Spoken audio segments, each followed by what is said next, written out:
हिमालय की गोद में दो पवित्र नदियों के बीच एक ऐसा किला खड़ा है जिस पर 52 बार हमले हुए, लेकिन जो कभी पूरी तरह पराजित नहीं हुआ। ये किला केवल पत्थरों से बनी इमारत नहीं है, ये है हजारों वर्षों का इतिहास, राजाओं का गौरव। और आज हम खड़े हैं भारत के सबसे पुराने और हिमालय के सबसे बड़े किले के सामने, कांगड़ा किला।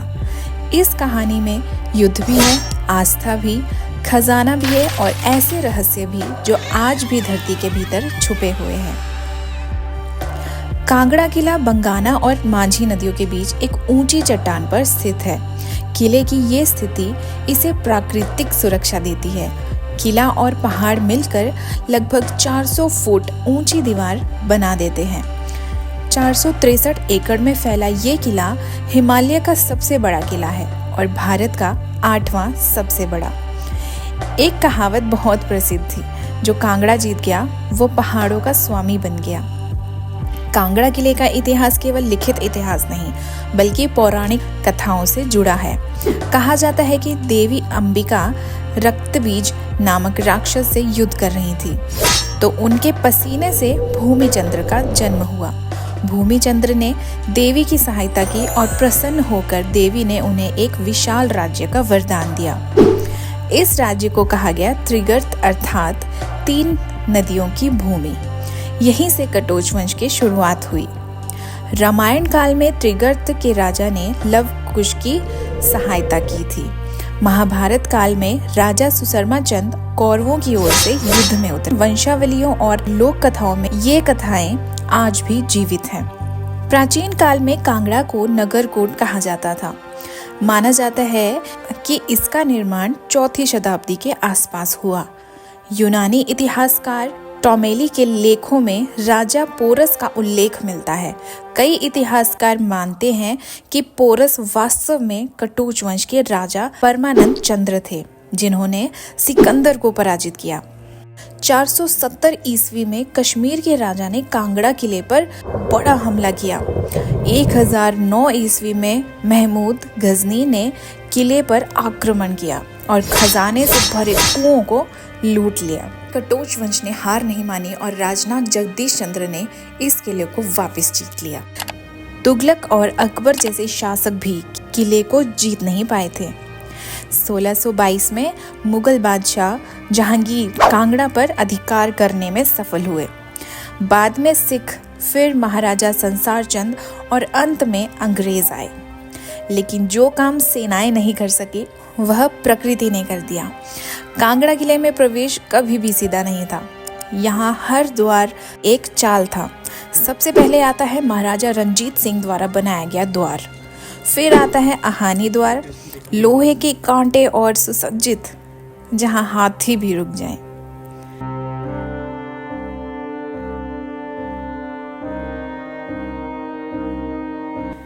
उसके बाद अमीरी गेट, जहां केवल शाही लोग जा सकते थे।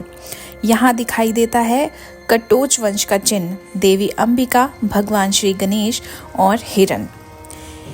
उसके बाद आता है जहांगीरी द्वार, मुगल विजय का प्रतीक। फिर है अंधेरी द्वार, इतना संकरा कि सिर्फ 2 सैनिक अपने कंधे से कंधे मिलाकर चल सकें। अंत में है दर्शनी द्वार, जो किले के आवासीय भाग में ले जाता है। तो ये था यहाँ का इतिहास। अब दोस्तों मैं आपको दिखाऊंगी कि यहाँ पर सुरक्षा के कितने कड़े इंतजाम किए जाते थे। तो जब हम अंतिम द्वार से प्रवेश करते हैं तो यहाँ पर इस तरह से कुछ देखने को दृश्य मिल जाता है। तो आप देख सकते हैं कि किले का पूरा नज़ारा हम यहाँ से देख सकते हैं और उस समय के सैनिक जो थे वो यहाँ से ही तैनात रहकर देखते थे कि किले में कौन आ रहा है, कौन क्या कर रहा है, और इस तरह से सुरक्षा के कड़े इंतजाम यहाँ पर किए जाते थे। और यहाँ दर्शनी द्वार से अंदर जाते ही किले का पूरा नज़ारा देखने को मिल जाता है। तो ये है किले के अंदर का नज़ारा, जहाँ पर इस जगह पर कारावास है और ये वो जगह है जहाँ पर राजा की पूरी प्रजा खड़े रहती थी और राजा के आदेशों का इंतज़ार करती थी। और इसी के साथ आप देखेंगे कारावास, जहाँ पर लोगों को बंदी बनाकर रखा जाता था।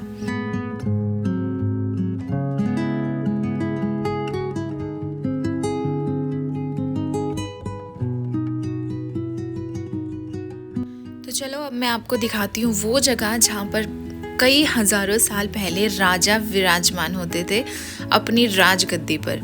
तो पहले आप इन नक्काशियों को देखो जो पत्थरों में, इतने भारी पत्थरों पे नक्काशियाँ की गई हैं उस समय में, तो ये कितनी खास है जो आज भी यहाँ पर है। तो आप अंदाज़ा लगा सकते हैं कि उस समय के कारीगरों ने कितनी लगन और मेहनत के साथ इस किले को बनाया होगा।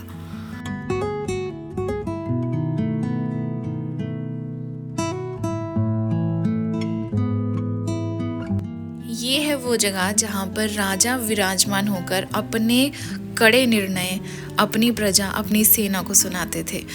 तो आज यहाँ पर भूकंप से सब खंडित हो चुका है, लेकिन आप एहसास कर सकते हैं कि उस समय किस तरह से यहाँ पर निर्णय लिए जाते होंगे, राजा के आदेश दिए जाते होंगे, और यहाँ पर दी गई सुंदर आकृति से आप समझ सकते हैं कि कितनी बारीकी से और कितने प्यार से इस किले को सजाया था।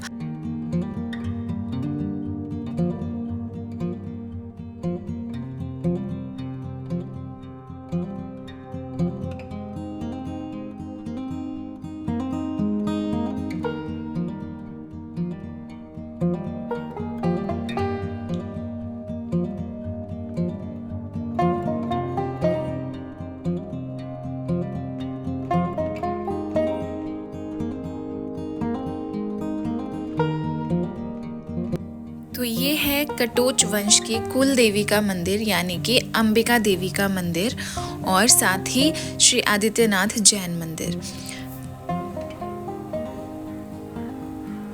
उनके वंशजों ने इस जगह को आज भी उतना ही पवित्र रखा है जितना कि उस समय में था। आज भी उनके वंशज यहाँ पर समय समय पर कीर्तन करवाते हैं, पूजन करते हैं, और लोग दूर दूर से दर्शन करने के लिए यहाँ पर आते हैं।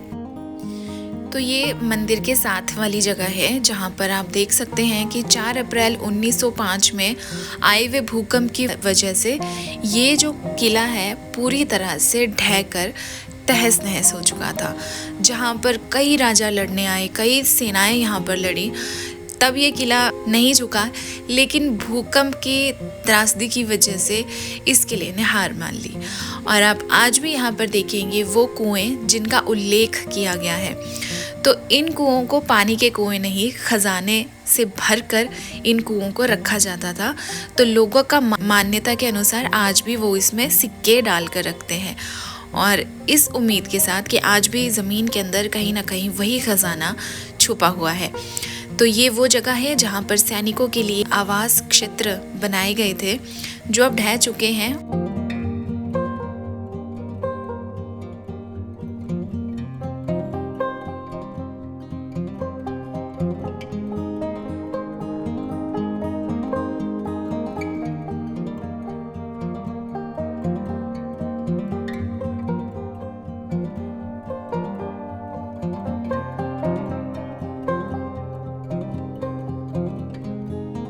तो इस किले को उस तरह से बनाया गया है कि आप जितना ऊपर तक जाते रहेंगे किले में, उतना ही आप इसी किले को पूरी तरह से देख पाएंगे।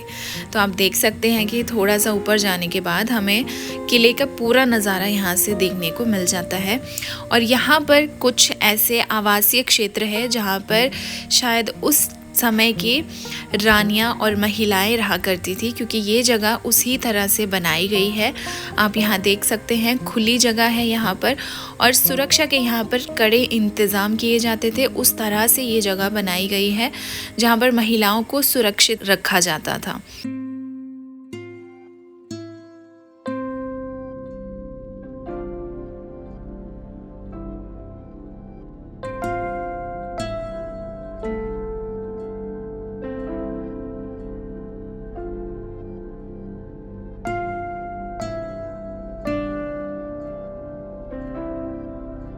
तो ये किले के सबसे ऊपरी भाग की जगह है।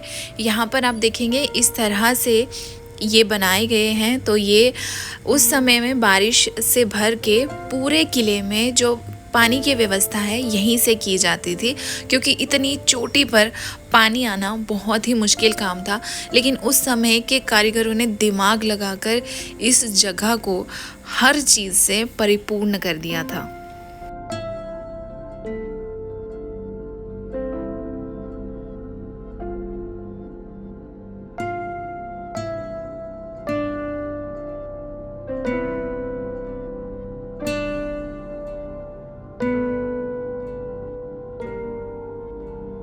यहाँ आप देखेंगे किले की वो खूबसूरत जगह जहाँ से आप पूरे किले को देख सकते हैं कि प्रकृति ने किस तरह उसे गले से लगा कर रखा है। चारों तरफ नदियाँ और बीच में ये जंगल बताता है कि यहाँ से किले के अंदर प्रवेश करना कितना मुश्किल था। और ये जगह है सैनिकों के खड़े होने की, जहाँ से सैनिक देखते थे कि कोई जंगल की तरफ से या नदियों की तरफ से दुश्मन उनके किले में प्रवेश ना कर ले। आज कांगड़ा किला के इन खामोश रास्तों पर चलकर एक बात साफ महसूस होती है कि ये किला सिर्फ पत्थरों से नहीं बना। इसने युद्ध देखा, विजय देखी, हार देखी और वक्त के साथ खुद को बदलते देखा है। शायद इसीलिए कांगड़ा का ये किला आज भी खड़ा है, अपनी कहानी खामोशी से सुनता हुआ।